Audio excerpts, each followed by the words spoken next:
আমার বাবা যেভাবে নিজেকে বাংলাদেশের জনগণের সেবক হিসেবে ঘোষণা দিয়েছিলেন, আমিও তার পদাঙ্ক অনুসরণ করে বাংলাদেশের মানুষের সেবক হিসেবেই নিজেকে আমি উপস্থাপন করি। এবং আমার চেষ্টা হচ্ছে এই বাংলাদেশ, লাখো শহীদের রক্তে অর্জিত বাংলাদেশ, এ বাংলাদেশ কখনো পিছিয়ে থাকতে পারবে না। এ বাংলাদেশকে এগিয়ে নিয়ে যেতেই হবে। এদেশের মানুষ ক্ষুধা দারিদ্র্য থেকে মুক্তি পাবে, প্রত্যেকটা মানুষ সুন্দর জীবন পাবে, সেটাই আমাদের লক্ষ্য। আর সেই লক্ষ্য নিয়েই আমরা কাজ করে যাচ্ছি।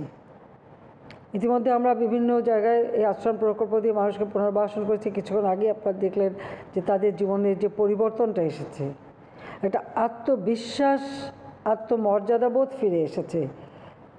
একটি দেশকে উন্নত করতে হলে এটা সবথেকে বেশি প্রয়োজন। আজকে আমরা এই মুহূর্তে নতুনভাবে আবার ঘর দেব যারা ভূমিহীন। সেই সাথে আর একটা কথা আমি বলতে চাই, গত কয়েকদিন আগে যে ঘূর্ণিঝড় জলোচ্ছ্বাস হয়ে গেল, সেখানে হাজার হাজার মানুষ ক্ষতিগ্রস্ত। ইতিমধ্যেই আমরা কিন্তু তালিকা করেছি কোন কোন এলাকায় কতগুলি ঘর সম্পূর্ণভাবে বিধ্বস্ত হয়েছে, কতগুলি আংশিক বিধ্বস্ত হয়েছে। যেগুলি সম্পূর্ণ ক্ষতিগ্রস্ত তাদেরকে আমরা ঘর তৈরি করে দেব। আংশিক ক্ষতিগ্রস্ত তাদের জন্য আমরা ঘর নির্মাণ উপকরণ দিয়ে সহায়তা করব। অর্থাৎ এই যে প্রাকৃতিক দুর্যোগ, এই দুর্যোগে যারা ক্ষতিগ্রস্ত তাদের পাশে আমরা আছি।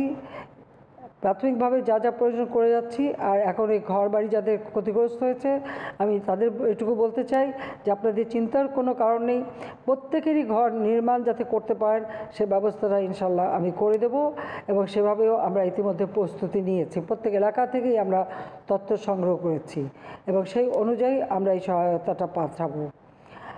আমাদের এই ঝড়, জলোচ্ছ্বাস, ঘূর্ণিঝড়, বন্যা, নদী ভাঙন এ নিয়েই তো আমাদের বাঁচতে হবে। কিন্তু আমাদের দেশের মানুষের ক্ষতি যাতে কম হয় সেদিকে আমাদের বিশেষভাবে দৃষ্টি দিতে হবে, সেদিকেই আমরা লক্ষ্য রাখছি।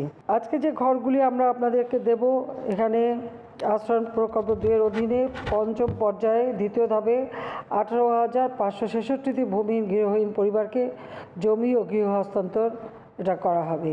যে ঘরগুলো আমরা করে দিচ্ছি এটা কিন্তু আমার আপনার সম্পত্তি, যে পাবেন, যে নিচ্ছেন, যে পাচ্ছেন আপনার নিজের সম্পত্তি। কাজে এটাকে রক্ষণাবেক্ষণ, এটাকে শুদ্ধভাবে রাখা, এটা যত্ন নেওয়া, এটা আপনার দায়িত্ব।